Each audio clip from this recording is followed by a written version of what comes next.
I wonder where the furthest person away is from today. Tell us where you're from. Saeed here from Pakistan again. Well, that might take it. I think Saeed's come to every session. I think so too. Yeah, I think so. You must be our biggest fan. I think that's probably true. We've got people here from Belfast. I can see Carrick Fergus. There's a lot of Northern Irish in tonight. I wonder if that's because of Gerry. Oh, Ireland. Ireland, Coventry, Oxford, Hampshire. There's someone from Nigeria. Ooh, Nigeria. Fantastic. I might have to get the maps out and check what's furthest away. Yeah. I'm not actually sure. Oh, brilliant. We've got we've got a newbie, another newbie here. I missed the name because it's all going up so quickly. David saying, I hope it's okay not to be a student. I'm an experienced practitioner and passionate about this theme. Absolutely. We've got people here who are practice educators, supervisors, team managers, experienced practitioners. Everybody is welcome. These are not just for students. We initially set them up, didn't we, Kelly? We did. For students. But so many people have been joining that we have opened it up to everybody. And tonight is a subject that lots of people are passionate about. So Kelly has started us off by asking what's for tea, as she does every week. What have you had for your tea? And tonight we have a very special guest with us. We're going to be looking at spirituality in social work. Now, quite a few weeks ago, we asked people, what would you like to see us cover in our sessions? What topics would you like? And we had quite a few people in the chat saying, we really want to do spirituality. And then other people in the chat saying, oh, you can't do spirituality unless you've got Gerry Skelton to come and do it. So I very fortunately knew Gerry and was able to ask him if he would be kind enough to come along and guest for a night and take the, I suppose in a way, take our Student Connect webinar over and lead it for us around looking at spirituality. And it's tied in really well. All of us as a team feel like we really need this topic at the moment. And it was Becky's birthday yesterday, so it's a big happy birthday to Becky. And that photograph there of Coldplay, Becky will tell you the story of being backstage with Coldplay. I mean, the stars are out tonight if you really want to talk to people, but it's really special for us to have joining us Gerry. We're just handing over to Gerry. Gerry is going to take us on a very special night tonight. We don't really know what's going to happen, but we are putting all of our trust in Gerry, who is going to be fabulous. And I'm going to hand over, but I'm going to take you from Kelly opens us up every week with what have you had for your tea, and Gerry tonight is going to take us on a journey of what feeds your spiritual appetite, which is a really deep question, but it was the question he said we could start off with tonight. So I'm handing over now to Gerry. I'm looking forward to being in the chat and being able to follow social media and just sitting back and learning. So it's over to you, Gerry, and thank you so much for leading the session. Thank you, Siobhan. As we learned that my wife and I got married in Mauritius, to touch our heart when people say meaningful things. So, okay, everybody, here we go. There's a lot to be done, so I'm going to try and cover a lot, but if you're in any way sort of feeling you're losing the plot, just remember I play the piano and we could always do that. I'm only joking, I do not. I want to take a moment just to thank Siobhan McLean for her. Siobhan, I don't even know how you say your surname. I'll keep me that. Is it McLean or McLean? Because people are asking me. McLean. There you go. Okay. Siobhan, just to thank you for your leadership in terms of what you've done, because from my understanding, you do this freelance. It probably costs you to do it. And the leadership you've shown in relation to this, and then with the Student Connect team, etc., has been fantastic. Well done, the team, for all that you do. I've had the privilege of talking to some of you over the last sort of week and a bit, etc. Diana, I knew a wee bit before that. And just the work she did in terms of challenging social work around racism, and just fantastic. Kat and Chris doing some work and for World Mental Health Day coming on the 10th of October, everybody. So well done them for taking that on. It's also World Homelessness Day, etc. Omar, I know you've been experiencing quite a lot of difficulty challenging racism, so just know a lot of us are with you and stand beside you. Just fantastic. Becky, I'll come back to in a wee minute. I hope I've covered everybody and not left everybody out. And my friend Kelly, I got to ask her tonight what she had for tea, because I've been listening to webinars a lot, and she always asks, and I always think it's such a lovely opening. Okay, thank you to everybody who is watching this or on the replay, the McLean sort of like, well, the Divide player, whatever, not advertising. You're part of this moment, which I believe is and will become another significant milestone in this journey, to have spirituality recognised as a significant consideration in for social work and related helping activity. I have a number of roles that I've been involved in over my life, so social work is just not one of them, but it's the one I'm focusing on tonight, and then hopefully widen that for others. I have a lot to say. I've got to try and get a balance between doing this in a way that's simple and straightforward. And the first comment I want to make is when Einstein said, keep things simple, but not one bit simpler.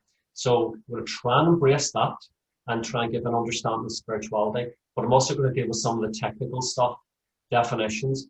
I also famously wasn't satisfied with the definitions that I found, so I'm going to share my own tonight. There are resources. I'll make all of this available for everybody through Siobhan and the team. So that's the gift I'll give them, and then people can access it through them. So just fasten your sort of like seatbelt, spiritual or otherwise. But today you may or may not know is Random Acts of Poetry Day. So I'm going to extend that a wee bit and just read you a wee story. And this is from the Velveteen Rabbit. One of my books. I recommended this famously to President Obama. He hasn't got back yet, but I know he's busy. So we're halfway through the story now. What is real? Asked the rabbit one day when they were lying side by side near the nursery fender. Real isn't how you are made, said the skin horse. It's a thing that, sorry, I beg your pardon. Real isn't how you're made, said the skin horse. It's a thing that happens to you. When a child loves you for a long, long time, not just to play with, but really loves you, then you become real. Does it hurt? Asked the rabbit. Sometimes, said the skin horse, for he was always truthful. When you're real, you don't mind being hurt. Brackets, I would add discuss, close brackets. Does it happen all at once, like being wound up, he asked, or bit by bit? It doesn't happen all at once, said the skin horse. You become. It takes a long time. That's why it doesn't often happen to people who break easily, have sharp edges, or have to be carefully kept. Generally, by the time you're real, most of your hair has been loved off, your eyes drop out, and you get loose in the joints and very shabby. But these things don't matter at all, because once you're real, you can't be ugly, except to those people who don't understand. So real and realness is going to be a recurring theme through this, but I'm hoping now you've taken that on board, all you. I think we've got about 60 people on tonight. I'm not sure what that 378 means. Maybe it's my wages or something. Now, if you have a pen and paper handy, just can you get that? Just put stuff into the chat. I not see any of it. I just have to remember to talk to all of you. And we encourage you to take notes as much as you can. So, as I've hopefully established, this is quite a big thing to do, and I've got to about 10 past 8, and I'll hand back to my good friend Siobhan and the team. But I'm going to try and do it justice. I'll certainly do it honourably. In all its in my life anyway, in terms of its manifestations, mysteries, and models. Remember, Poetry Day. See that play with M's. I have what Einstein referred to as a holy curiosity. That's always been a real motif for me, and something very important. And I hope to encourage all of your curiosity, and I really hope it touches your head, your heart, your spirit, but that we enjoy this, because this is what this theme's about. Okay, some encouragements for all of us. Gibran the prophet said, big and nebulous is the beginning of all things, but not their end. Now I'm setting that as a standard for me. By the end of this, you will have loads, and I hopefully you'll be able to grasp spirituality, which often defies any attempt to grasp it. Physical strength is measured by what we can carry, spiritual by what we can bear. So hopefully those sorts of things will help us and you on this particular journey. Okay, so I want to declare my assumptions so everyone knows where I'm coming from, and that's part of my anti-oppressive practice, and there's no secrets in relation to this.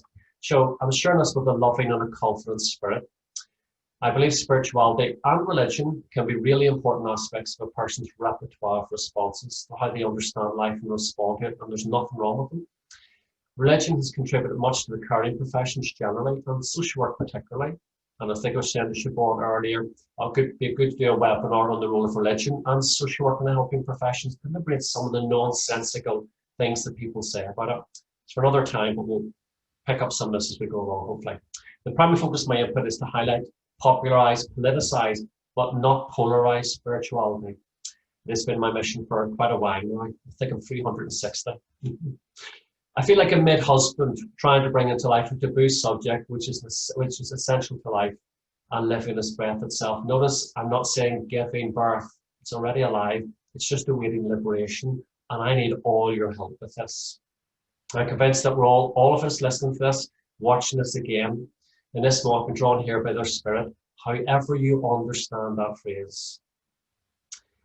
I believe spirituality and religion are regularly ignored, relegated, avoided, or resisted in social work, in its education, training, inspection regimes, regulation, research, and practice. And I'll try and demonstrate some of this as we go through. All of the aforementioned struggle, personally, organisationally, operationally, etc., to meaningfully embrace spirituality, religion, and related concepts, practices, and implications. And on the chat, you might want to pick up with the team your views on that. Nevertheless, it's my contention, mine, that many practitioners are actively open to the discussion of spirituality and related issues with those we serve. Because there's no doubt in my mind and experience, my heart and my spirit, that many carers, service users, students, etc., definitely are ready and they are open. It's professional resistance has been the issue.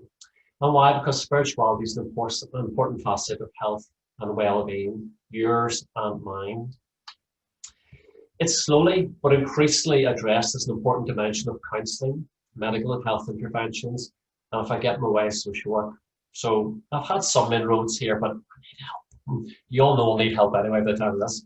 Spirituality can be defined, described, and experienced religiously or existentially.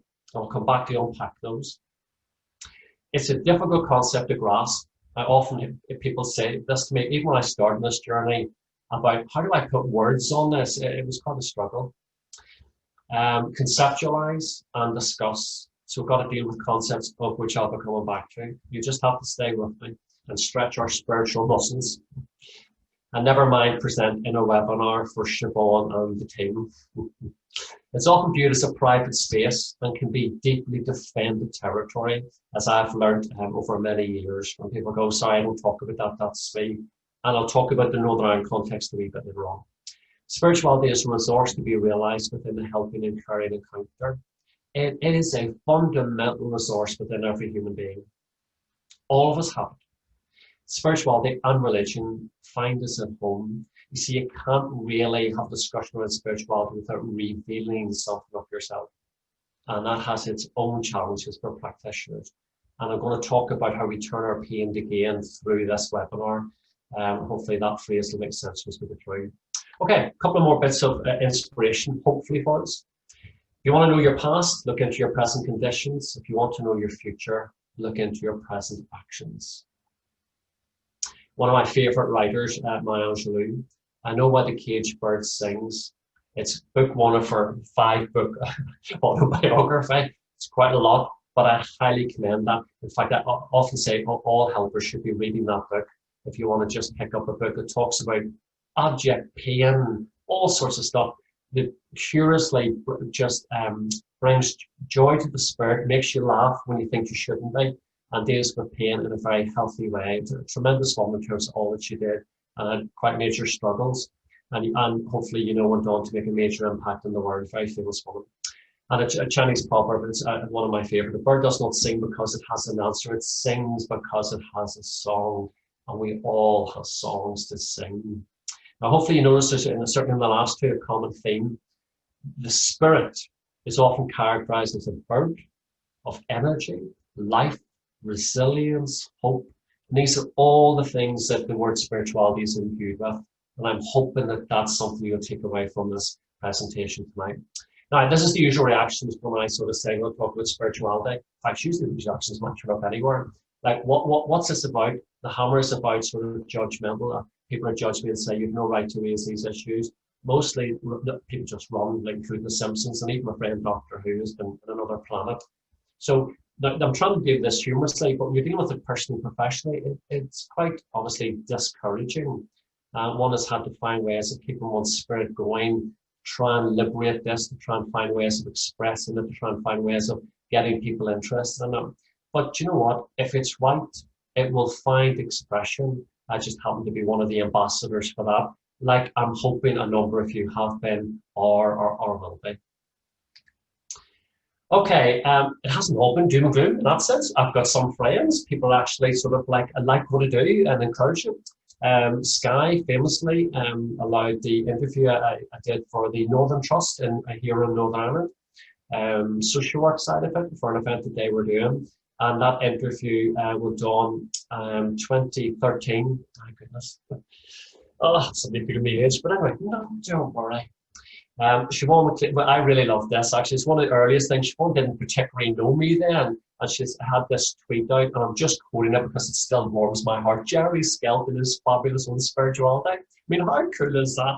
Oh, I love it. And also, there's people who have endorsed the video. You can go, and I'll be chatting about something later on as well. You can go and see that. The link's there, and I am absolutely humbled as well as delighted that the interview has gone beyond 6,000 viewers.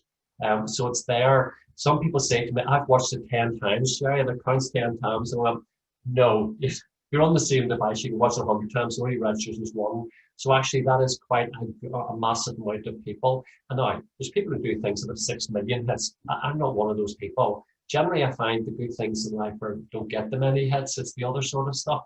But we'll have to transform them. And my another friend, Vivian McKinnon, if you get a chance to go and look at her website, Hydroease, she never says without smiling. And Vivian, I know you're listening to this. Vivian invited me to come, and she does some flotation therapy and things like that. She famously asked me to come and try it, and I said, I think you've mistaken me, Vivian, with my beloved, my wife. She would really enjoy that. I'm not sure I would. It's just, Gerry, it's you with them. And then maybe would like to do a podcast. And I'd never done a podcast before. So that was fine. So I went along to for the experience, and it was lovely, I have to say. And the work Vivian's doing is fantastic. She does other things, etc., etc. Go to your website. You can check her out for yourself. And then coming out of that, they offered me a cup of coffee. That was lovely, the biscuit. And then Vivian said a few more words. Now, are you ready for the podcast? And I'd understood that to be a discussion about a podcast. And she said, I have the team here and around the corner. So yet again, I found myself talking about spirituality off the top of my head, but because it matters so much to me, that I find that straightforward. And I know that lots of people have found the podcast very helpful. I apologize again to Vivian for referring to it as like a bath. I think she's picking up with me now. Just try the stuff, but there it is. And that's Vivian in the picture. I tend to be quite tall, so I always end up at the back. I never understood that. This is a major moment for me. I was invited to write something on obviously spirituality and social work, and I called it Reclaiming and Embracing. So reclaiming it, it's not new, it's reclaiming and then embracing spirituality as a legitimate. It is absolutely okay and right, and I'm passionate about that, as I'm sure you can hear. And then there's it's also in the reference section, which would be when you get the resources. And the book is Diversity, Difference and Dilemmas. And it just raises some issues about other sort of things. But chapter 8, I particularly commend. Okay, so this is for the chat, and then I get a couple of shout-out answers quickly. So I'm over to my team, and they can let me know, or not, that's fine. What does the average person take approximately 23,000 off every day? Gives me a chance to get a drink.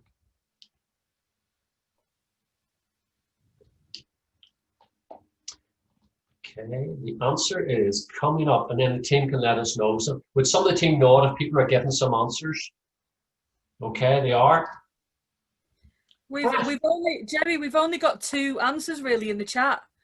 Oh well, do you think people are still sleeping? Anyway, we'll move on. No. I mean, we just got a third. loads of times. Oh, fine. Everybody's saying the same thing, but there's only 2 things that they're saying. Ah, okay. 3 things. What are this matter of interest? Breaths and blinking. And thoughts now and heartbeat. All right, I'll stop the discussion now. I like that. Yeah, okay. Breath is the answer, and what I've been trying to do from the very beginning is to start putting dots in place and then hoping people join them. So this is a moment of dot joining, we'll see. And then, which is your most important breaths? And my argument is your first and your last. And this is where we come now to, and everything in between is the journey, by the way. So you've got to make your breath count. So your first breath is inspiring, and your breath in is to inspire. And this is where the word comes from. It's why breath is so fundamental to this. So often people don't think of this. So I've been talking about inspiration several times, and this is why. So my breath in is inspire. And then people say to me, well, I don't get that. And I went, well, you know, if your last breath is what? What's another way of saying that? And of course, Gerry's expired. He's gone. So hopefully the simplicity of that hits home to everybody. Inspire, expire, breathe in, breathe out, and everything in is what do you do with your breath. Okay, Lovely Safri, hope I'm saying that right. Something Inside is a lovely song. I'm going to attempt to play this just in the background, and I want you to answer the following two questions on the chat, and then hopefully I'll anticipate some things you're saying. So, what encourages you just to catch your breath? And what are the things that take your breath away? So I'll give you just about a minute on that, and then hopefully my little bit of music will play.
Okay, better be careful of copyright. Don't want Lafray still living to come after me, or Siobhan McLean. Okay, so hopefully you have things to catch your breath are usually pleasant things, surprises, shock, things that take your breath away, or sudden crisis. So there's lots of stuff in our life that have been fantastic and just amazing, and other things that have been horrendous. And I'll be picking these things up as we go through because they touch your spirit, the best of it. This is where your spirit's located.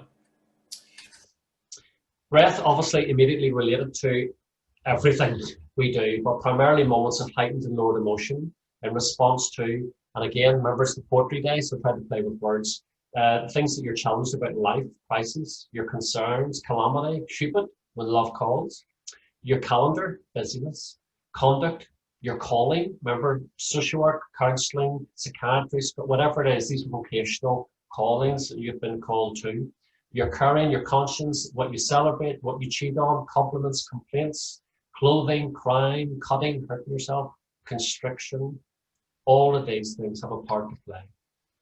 So breathing is obviously essential. I talk about the lifelongs or lungs of life. So as safely as you can, just hold your breath for as long as you can. I wonder who is. From this minute, you'll not take your breath for granted. Hopefully, I've now established the connection between breathing and inspiration and spirituality in breathing. Some points to remember. And for Kelly and Chris, I was talking about this earlier, and you might find that useful, thinking about the event that you're looking at. So whatever you feed gets strongest. Please choose well. If you feed your fear, it gets strongest. If you feed your confidence, it gets strongest. Sometimes we in the helping professions, we're like spiritual lifesavers, life givers. So I talk about the spiritual kiss of life. We need to take a spiritual breath for the journey, whatever that is. If you're starting out with something new, coming into social work, leaving social work to commit as a student into the profession, whatever.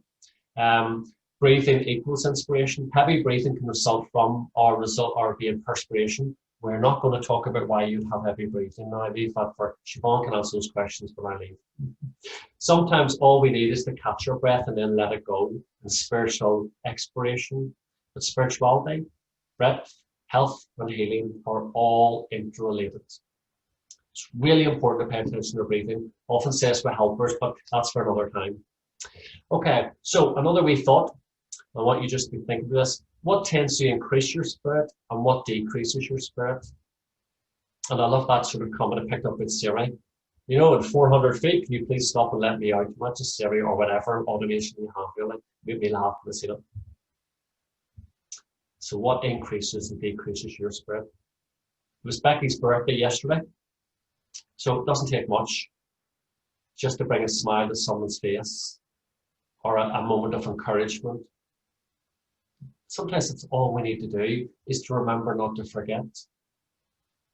Somebody once said, when you realize how important the small things are, there are no small things. Okay, so often when you are dealing with this sort of like topic, it can be quite daunting. I mean, how cool is that cat? Or how daft?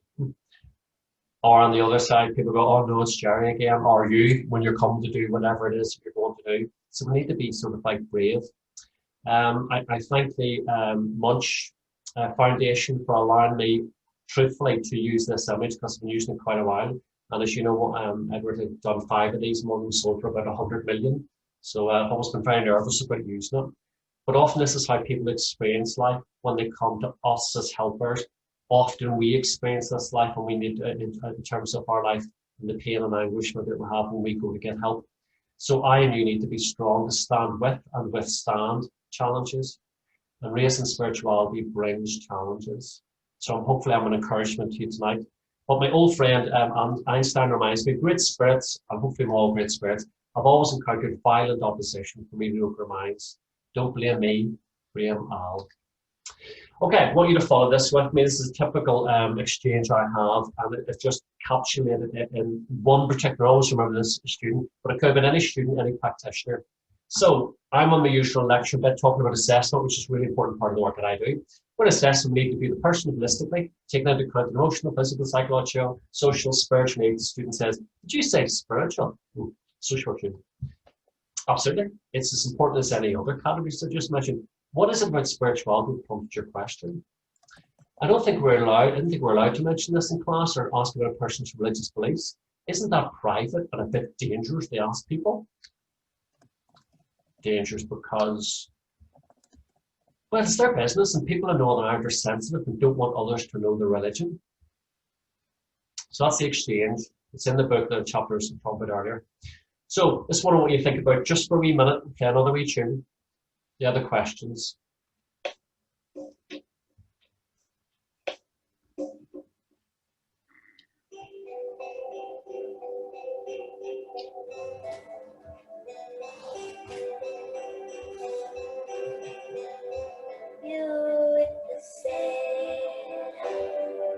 Don't be discouraged, don't worry, relax.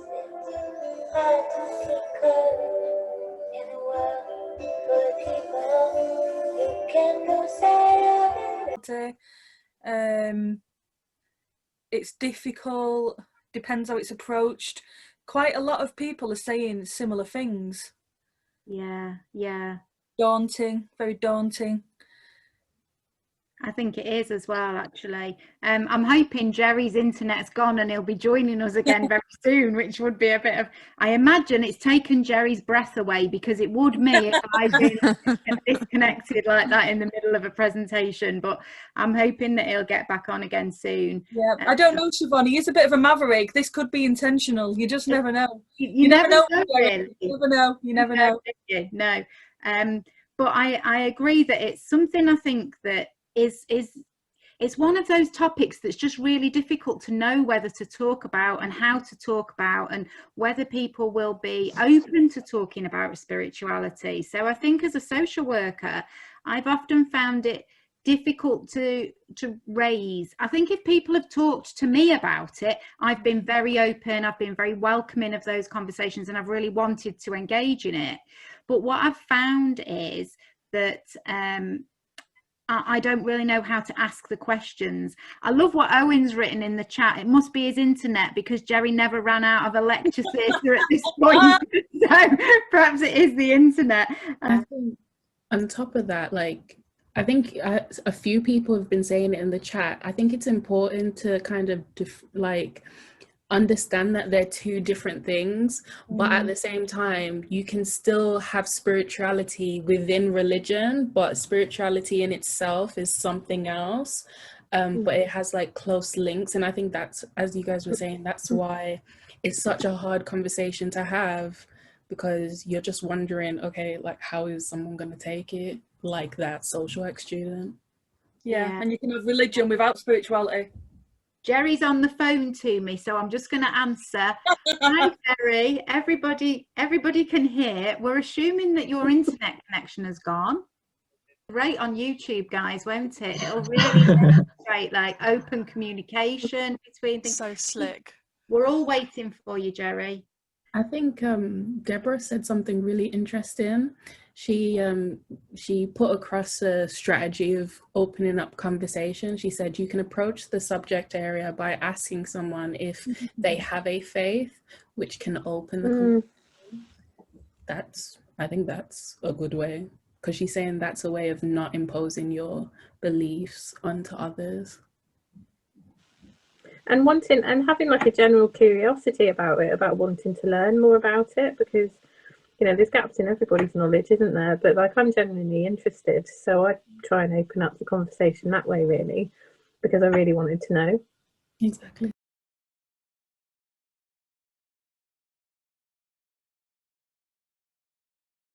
What we've tried to do with these webinars is try to start a conversation around things, haven't we? Like, it's not like we know all the answers and we're experts in all of this.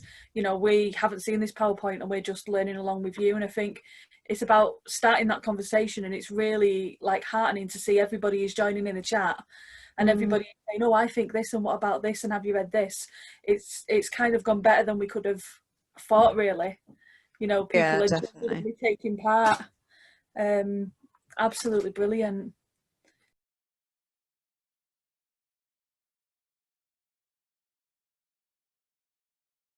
Do you know how Gerry was talking about taking breaths? I've read about and I've seen some videos about how we as like human beings, because we're always so fast paced, we don't think about the deep breaths that we actually take. Like, do we consciously take a deep breath in and make sure that we're giving ourselves that kindness that we deserve, or are they just like shallow breaths? So I think that's like, it's very interesting how subconsciously we treat ourselves in certain ways.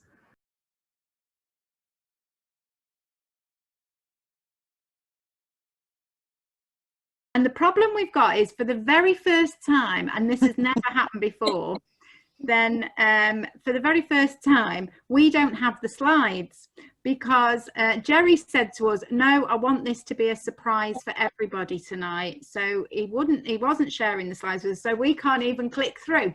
So we're just waiting. It won't take long, hopefully. I think Gerry's internet kicked him out, and now it won't allow him back in again. So if you're watching Omar on the screen, he looks very intent in his conversation with Gerry, so I'm sure it's going to be working. And just going to negotiate a wee bit of extra time, if that's okay. Absolutely. Thank you, everybody. Thank you. I'm going to give a big shout out to Owen, who was immediately in touch. Owen, I appreciate it. You're great. Okay, so I think it was at the Talent Exchange when most of the students ran out of the room. So these are sorry, just back up a wee bit. They were the questions asking, was the student right, etc. So I'm going to try and put this together. So there's, in all of that exchange, it's such a rich experience for me, and I use it often, but it's an amalgam of things. But the apparent misunderstanding of spirituality and an insistent conflation, putting together spirituality and religion. So we'll unpack that in a wee bit. The centrality of spirituality is social work involvement and intervention, because we've got to see the person, and those who know me well hear this all the time from me.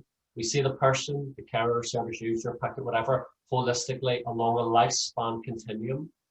They need to establish and embed spirituality as a legitimate thing with social work education training practice and equip students and practitioners to respond rather than react to the needs of those we serve.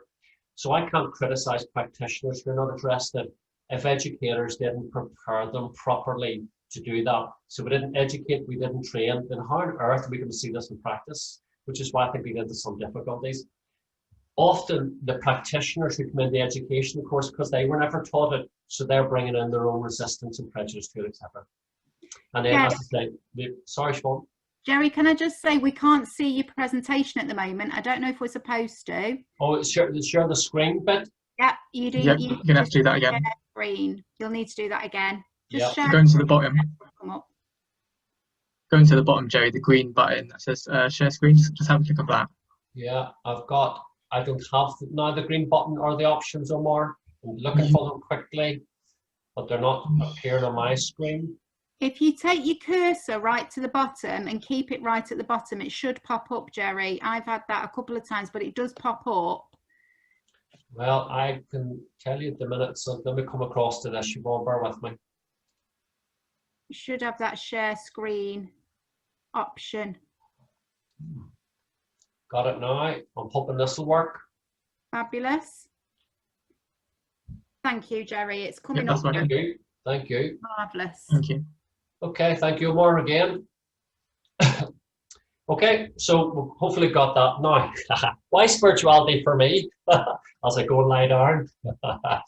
So in the various roles I inhabit and opportunities these present, I'm often have been privileged to share in the myriad of joyful, fulfilling and inspiring experiences in the lives of others. And that is a beautiful thing, but it isn't as often as the stuff I've witnessed in terms of people's life, pain, suffering, distress, and worse. And some of you'll know about the work I've done in Northern Ireland and other bits and pieces. But I'm repeatedly impressed by people's sheer resilience and determination to celebrate the positive while attempting to transcend the negative issues that confront them. Now, this is all of us. I don't do a them and us. This is everybody in life.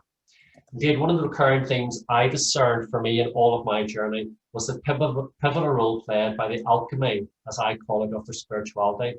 It acts as a transformative aperture into and out of the presenting experience. Remember, this is a choice. Through this apparent, what I call process of osmosis, I love words, I have become much more aware of spirituality's continuous importance to my life and my practice and the lives of those people I serve. I'm fortunate, but I've always been confident in possession of personal spirituality. I've never felt bereft of its constant presence and influence in my life. It's been a singular recurring personal strength, partly arising from the inevitable ferment of my own experiences and yours for you, and provided a constantly assured anchorage. So spirituality is one of the anchors that keeps me steady in life. Accordingly, despite living in an increasingly mechanistic and scientific age, Descartes, I'll come back to later, I think, therefore I am. What's wrong with that sentence? Well, I feel. I believe there's more to existence than physical, intellectual, emotional, psychological functioning, gratification, or struggles. Rather, there's an animating energy that often inspires and invigorates, and has long been recognized in various religious traditions. And Margaret Holloway and Bernard Moss, I'll be chatting about them later on. Personally, I believe the health professions generally have steadily developed into secular domains, often resistance to the influence of spirituality. This has resulted from the dominant religious discourses within which spirituality is often been understood. And typically, when we're looking at spirituality, people tend to research religion. It's interesting, even that people who are supposed to know better conflate it. Nevertheless, broad acceptance of religion has declined in terms of its role, influence, particularly in the postmodernist era. And for those of a certain generation, it's sort of like we're in the 21st century now. Hardly believe it when people weren't born in the 20th century like me. This has been paralleled by the emergence within the helping professions of what I call a Freudian antipathy towards religion and spirituality. It's also reasonable to conclude that many believe it's a very personal, private concern, and addressing it could constitute a risky, wherever you understand risk. Social work students I teach will know that's an important word for me. And unwelcome enterprise. Much of this resonates with me directly, including receiving no formal training in addressing spirituality, And those professionals who are on in the chat, be interested to see what training they've had. I suspect none, unless they've got out of social work and found it in other ways, which a lot of us had to do. And I've had a range of training and all sorts of things, and still never had to go and source that. More often, I've often lacked collegiate and institutional support or indeed encouragement to address the theme in teaching, training, or within social work and counselling practice forums, with some notable exceptions, but they are by exception. Indeed, any attempt to raise has often been frowned upon and characterised by entering into initial defensiveness by people with me, or just polite refusals to engage in any professional discussion around it. I did share this with Siobhan. I mean, lots of people tell me about the important work that I do, you know, etc. They're very slowly asking me to do it. It's interesting. And there's lots of people who applaud what I do, but not publicly, because they feel they don't want to be associated with it, because, you know, it's a taboo area. And then this has included highlighting the insidious contaminating spectre of sectarianism, because people often confuse religion and spirituality with proselytizing. Well, people only do this work because they want to convert people to a certain religious way of thinking. And I'm thinking, my goodness, so we're not better than that and bigger than that.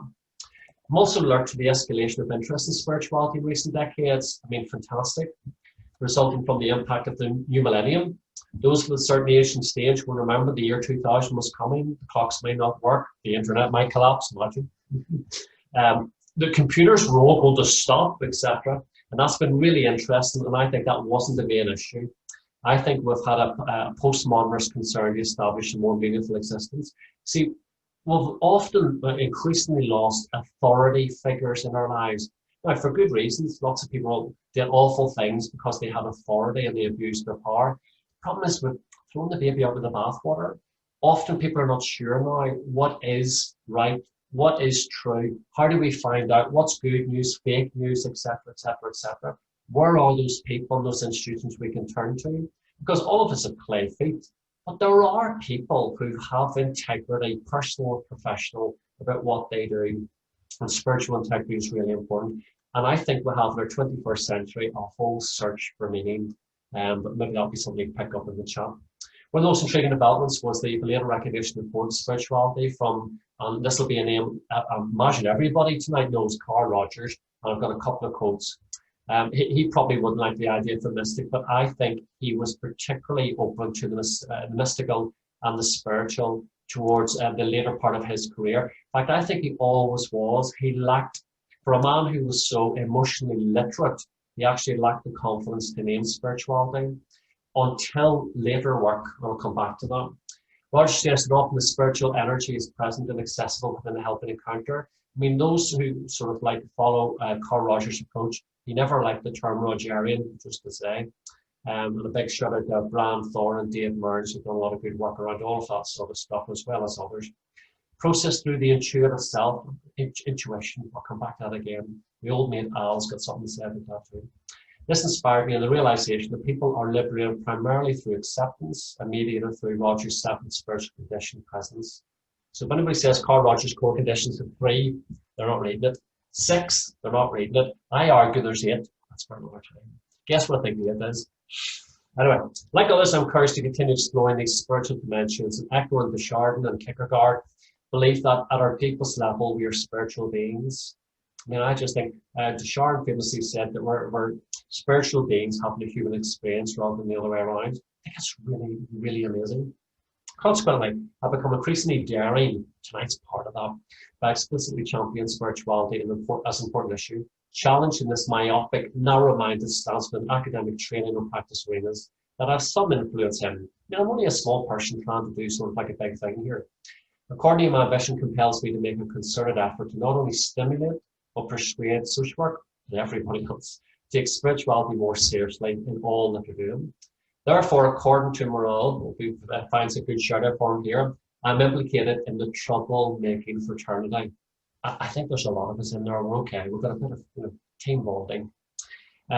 Described as those people making efforts to provoke the helping profession to adopt a more evaluative critique when reflecting on what they offer carers and service users. So if that's the case, I'm guilty as accused. I'm a troublemaker because I want the world to be a better place. That's it. Right, trees plant, how do you speak? Well, got some questions, but I want to use one of my favourite quotes of all time. I have to say, R.S.'s Poetry for Supper poem is not a particular favourite, but that's an amazing line. Sunlight's a thing that needs a window before it enters a dark room. Windows don't just happen. People, you are windows into all of this. So some questions. I'm going to attempt to make a connection with something that was advertised in the seminar, in front of the webinar, beg your pardon, but I want you to think of these questions for yourself now.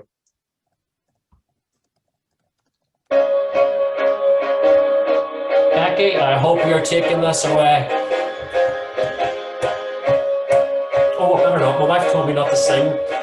Sorry, love.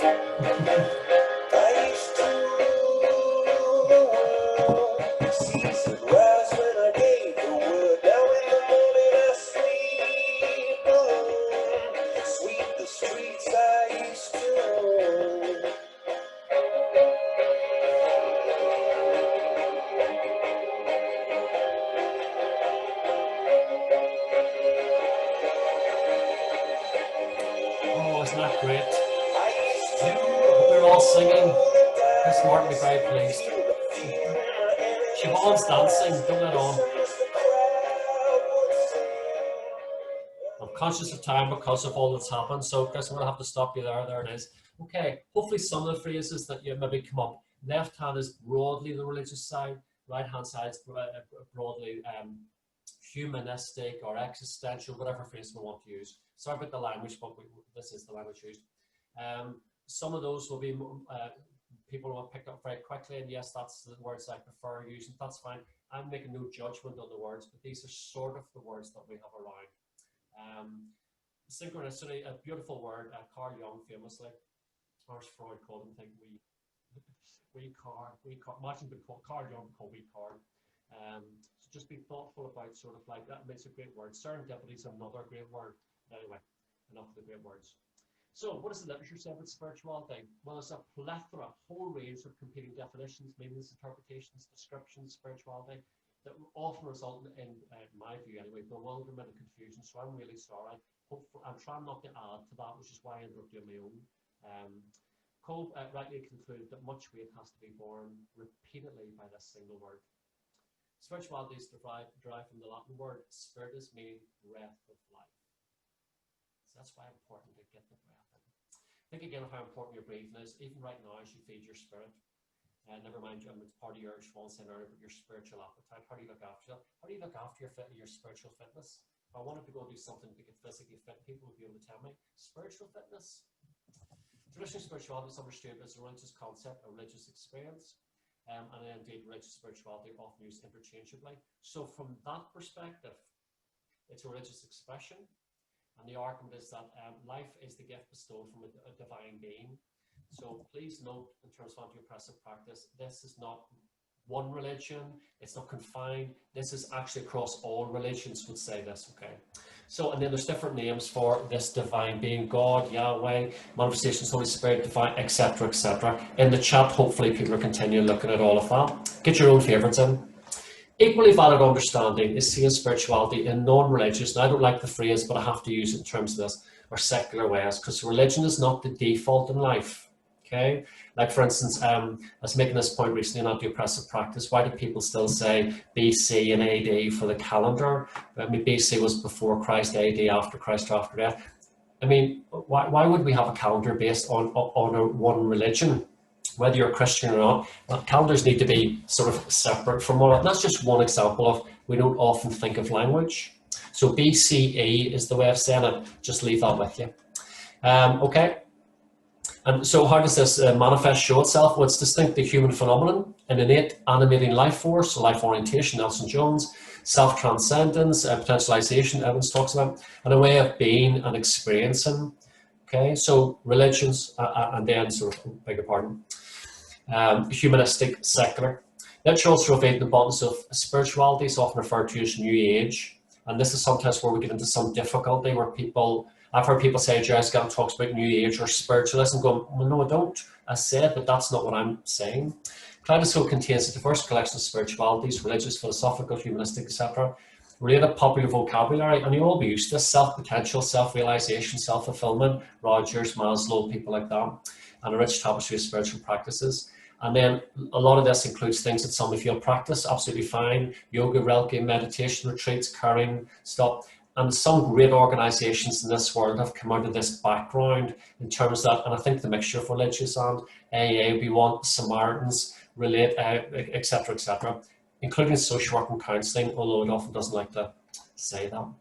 So what are the sort of common and contrasting themes for all of this? Well, 3 overlapping strands. It's religious, it's not religious, or it's a secular disposition, or it's a combination. Okay, that's absolutely fine. People can be religious, not spiritual. They can be spiritual, not religious. And then transcendence is viewed as a core characteristic. Okay, but there's often a dispute about what that actually means. And transcendence means it's sort of like you can get bigger, think broader, think over or whatever. For some people, that's maybe looking towards a God. For others, that's looking towards inspiration and other things. Okay, so it's potent, multidimensional term. It resists any standard definition or interpretation, although I've offered one. But in terms of the time, I might have to race through that, but I'm going to leave it on the presentation. You can have it. It's often paradoxical. Why? Well, it's abstract, yet for many it's a concrete experience. It's ancient, it's modern, its parameters are narrow or porous. It exists, but it's difficult to test. It can be religious, yet transcend religious affiliation. It's secular as well. Indeed, it's often central to people's lives, yet often unrecognised, underestimated, or even ignored. And that's part of my clarion call for addressing this. We cannot keep ignoring people's spiritual needs. It's not worthy of people, and as servants, that's what we're there to do, to serve people. We start with what's their need, not this is what we're going to do. Ultimately, spirituality rests along a secular, humanistic, and theoristic continuum, and any understanding has to be contextualized accordingly. Perhaps one needs to be wary of maybe being too eager to define it, but I had to go anyway. Okay, so summary. Theists and secularists may diverge at different junctures, but there's tacit agreement spirituality, however defined, is important. Okay, it's not unimportant, it is important. It involves insight, transcendence, quest for meaning, belief in something better, whether it's self-actualization, celestial being, enhanced, whatever it is, and concern with growing a dynamic, revitalizing energy and growth. Spirituality is always about your growth and your development. Various concepts within spirituality have been cited: integrity, wholeness, compassion, hope. You can read those. And then facing adversity, it can serve as an overarching construct that assists personal resiliency and identity. It helps when you have difficulty. It also helps when things are good, but we're less obvious than that. Fundamentally relational, whether connecting to the mystical, other people or nature, and being inspired accordingly. Isn't that what Siobhan and the team are doing? They emphasize regularly the whole idea of connection, and they call themselves social connect. Okay, that's a spiritual thing. Right, I'm going to race through some of this. These are sort of like those who are interested in the theory base behind it. Lots to say here. I'm really conscious of time, and I don't want to be holding everybody back from their tea or supper, or to get into trouble. Lots to say. Psyche, just to say to you, I love working with psychologists and psychiatrists, etc. And they say, what's this got to do with us now? Do you know, psyche comes from the Greek for soul, as I understand it. But lots of stuff there, but as I say, conscious of time. So medical profession has not always been the most open either to doing this, and hence my development of what I call the biopsychosocial spiritual. Sorry, I had to call it something that captured everything in one word, so just made the thing up. Anyway, so there it is. Go and check the Sky video, and then you can see what you want. And then I want to give a big shout out to a couple of people, particularly my friend Sheila Furness, Peter Gilligan, Margaret Holloway, Bernard Moss, rest in peace for those. Bernard died at end of 2019, beg pardon. And Neil Thompson for the encouragement of my work and endorsing of it, etc. Siobhan's another now. Other people have also said spirituality is important, etc. However, some questions would remain then. Well, why does social work and related professions not explicitly address it? Is Tracy right, help professions, ignore the spiritual due to their secular training? There is something deep in that. And then how do we, Skelton talks about excavating the arrogance of ignorance. Too many of us are ignorant, and that becomes an arrogant starting point. Lots of stuff to talk about in addition to the social work, so I'll put all that on for you. Spirituality and goes into lots of things, really. We'll come back to that. Gerry, I haven't got time to do this with you because it's 10 past and I'll take another 5 minutes, Siobhan, and then, but anyway, so it's, if you want a very quick one, it's a struggle between inspiration and perspiration. Life's a journey, take a deep breath for it, and the rest of it's a struggle. The Maoris talk about life's a struggle, embrace the struggle. And it's really important in terms of feeding our perspective. Lots of people, lots of definitions I've read are not definitions, they're merely descriptions. So I put it on, I'll try and summarize this at the end. It's there, it's in the book if you want to read it, etc. I'm just sorry the internet's let me down in relation to that. But anyway, there it is. So lots of stuff, you can read all that. Some things that I think just to maybe highlight. So when people say to me, well, what does this look like and feel like or whatever? Well, let's look at some of the qualities. Genuineness. Remember Velveteen Rabbit? Your warmth, your compassion. Please get rid of the idea that compassion is a value in social work or a principle. It is a quality. Happy to have the discussion. Dedication, belief. Belief in, people say to me, I don't believe in God. I said, I never asked you to. Believe in yourself. Teach every child to look in first about respect, then to look out and to respect other people. Faith, I have faith in you. Faith in what you do. You need to have faith in each other, faith in yourself. Sympathy, let's bring that word back in again. It's almost become like a bad word in the helping professions. My goodness. Empathy versus identification. Too many people say, I'm empathizing, but in fact they're identifying with people. It's not the same thing. Hope, resilience, sense of self. Inspiration, have established that. Why are we often breathless with criticism, pain and anguish? We are rarely breathless with praise. Ask anybody how often people come breathless telling them how wonderful they are. It doesn't happen very often. And implications for how we all present in the world in terms of people needing help. Crisis, as I understand it, is an opportunity riding on a dangerous wind. Helping is a spiritual activity. In helping, you're helped, and so is the other. The discipline is ensuring you serve others more than yourself. Yourself is part of it, but you lessen yourself and raise the other. Elevation of the self, not in the first, leads to a healthy self-elevation of spirit. Helping feeds one's humility. Today I'm a helper, tomorrow the helped, thereafter both and neither. And it's not a them in those scenarios, as saying earlier, and you never know when you need a social worker. Okay, key to define spirituality, you can read them. Let's get some belief. What will that feed? Well, your resilience, your resurrection in terms of the experience you have. I don't mean that in a religious context, but of course it can be for people who come from a Christian background particularly. Forgiveness, important. Overcome, cope, manage with your life struggles and pains. Moving from hopelessness to helpfulness, to hopefulness and helpfulness. Hating to healing, ingratitude to gratitude. Sighing to singing. Remember the cage bird sings, etc. And then pain to gain, as I talk, we'll do a whole maybe something one time in the pain to gain. And then what helps? Well, for instance, humor helps. What's stressed backwards? On the chat, please. Okay, I'm doing this one to just embarrass myself. Lots of people know this photograph, but a core quality is also enthusiasm, which is related to the word spirit. And I'm just putting this on now. So if people are, it's became quite famous, this photograph. That's much because I look like I'm pregnant. I had a lot of time explaining this to my dear wife. I don't know who took that photograph, but you're not seeing it any larger than that. But anyway, and I was proud that at Belfast Met that I worked for, my day job, presented me with this particular saying about nothing ever great was ever achieved without enthusiasm, which I have behind me here. Lovely. Okay, this is Skelton saying we live in a very technical age, unprecedented time of rapid change, people unsure about the meaning of life, etc., etc., what they're doing. I think spirituality is a modern zeitgeist in terms of a spirit of the times or age with an opportunity to do something around it. To echo Kierkegaard's idea, sorry, I've gone too fast. I'm looking at on the left-hand side of the screen as you're looking at it. Emile Durkheim talked about anomie, the idea that we're sort of like almost self-annihilation. And I think that spirituality is about helping people connect. There are too many people hurting themselves. If you're hurting yourself, could you take this, leave me, stop doing it. Don't take it out on yourself, talk it out and go and get help. And there are too many people ending their lives because generally they want to pay in the end, but not necessarily their life. Got to find ways of connecting to people. There's too many people feeling isolated and that no one cares. I want a new duty brought in, a duty to care. And just because that's what we need to do. Not a duty of care. We've got that duty to care. It matters. We're too careless. That's enough of the rant. Okay, and then Rogers talked about sort of humanistic psychology. Let me put these on quickly. This is Rogers saying spirituality matters. He underestimated. He messed up there. He didn't have the courage of his convictions in the early days. Okay, died in 1986, but he had amazing things to say from 80 to 86. A lot of people who look at Roger's work sort of don't really pay much attention to that. Okay, drawing comfort from my old friend Einstein. Okay, intuitive mind is a sacred gift. Listen to that. Rational mind is a faithful servant.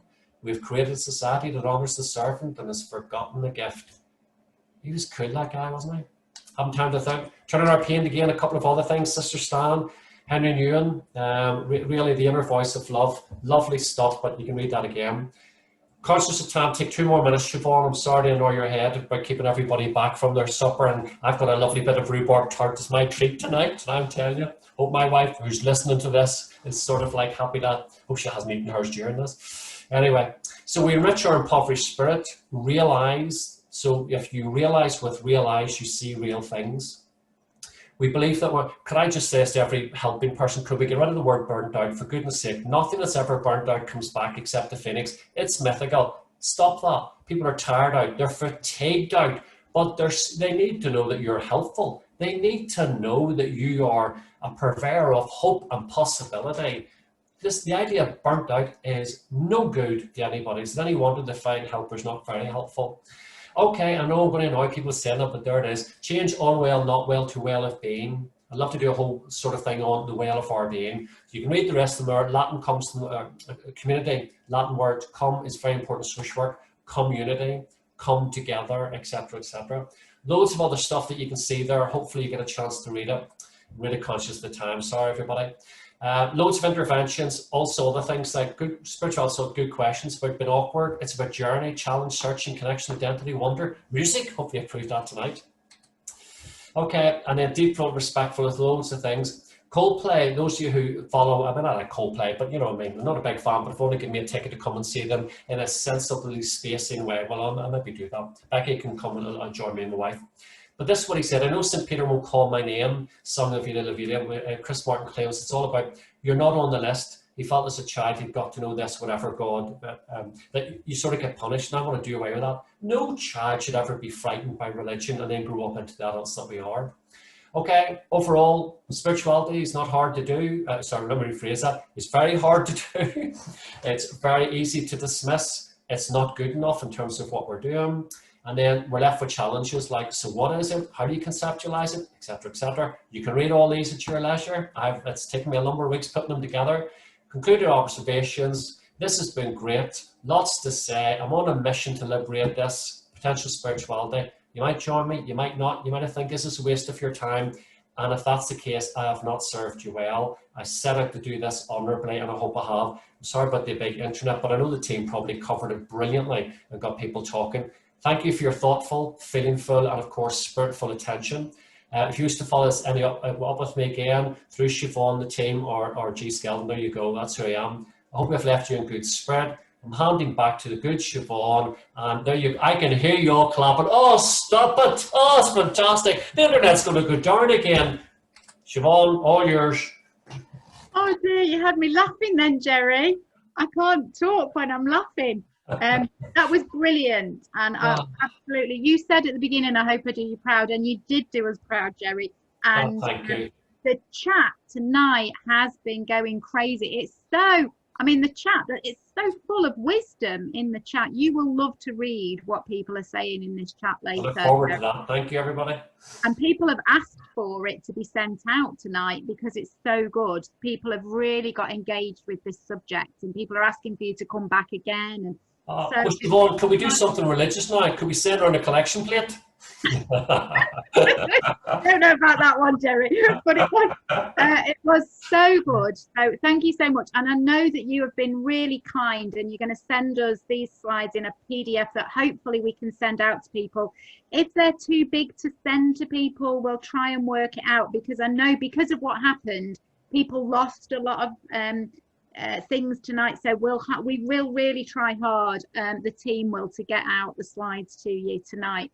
But I've got to say to you, there was so many conversations, but I think my favorite quote of the chat tonight, and I do have to say I didn't see all of them, was someone said, "That's it, I'm cracking out the Angel Delight tonight." I mean, the most special quote in terms of spirituality. So thank you so much to you, Gerry. And it must have been incredibly stressful when you lost the connection and all of that. And the fact that people stayed shows how much people wanted to listen to you tonight. And people are just, it was inspirational. Thank you so much. Thank you. I almost feel like, you know, we should have given you several webinars to just try and get you to cover everything in an hour. It was really challenging, but thank you so much. I just want to tell people what we've got coming up the next few weeks, and I think the team will put into the chat the registration link for next week. Again, next week is over to a special guest. Those of you who've attended every week will remember our anti-racist webinar, and we've got coming back to do a whole webinar next time. Prospera Tedham is going to be delivering a webinar called Continuing the Conversation about Anti-Racist Practice in Social Work. That'll be great, super great. She's great, isn't she, Prospera? And then the following week, guys, listen, we need you to contact us and tell us that you want to appear, because we're going to do the big 20. We've already had a couple of people who volunteered who are going to be guests. Kelly's going to be working with them to support them, and Kelly as a guest host is fabulous. So if you're a bit unsure if you want to join us, Kelly's going to help you and help you think about whether you want to join us or not. So please email us. The guys will put the email into the chat. You need to email us if you want to be on the big 20 night. And then we're going to be looking at practice placements in social work training. And then we're going to be looking at making the most of supervision in social work, the what, the why, and the how. So, and we've got some really exciting sessions following that. So we are loving doing these webinars with you. We are loving the fact that people like Gerry are giving up their time and giving up their expertise to share with us topics that are really building us, I think, as a social work community. So thank you so much for tonight, Gerry. It was brilliant. And I'm going to let you have the final word of tonight before Omar switches off for us. Well, just to say thank you to everybody. Obviously, we can't sort of like control the technology, but there it is. We started with what's your spiritual appetite for knowledge, understanding, etc., etc. Whatever you feed gets strongest. Choose well. Thank you, Gerry. Thank you. So much, Gerry. Thank you. And good night to everybody. Thanks for joining us. Good night. Thanks, everyone. Good night. Good night.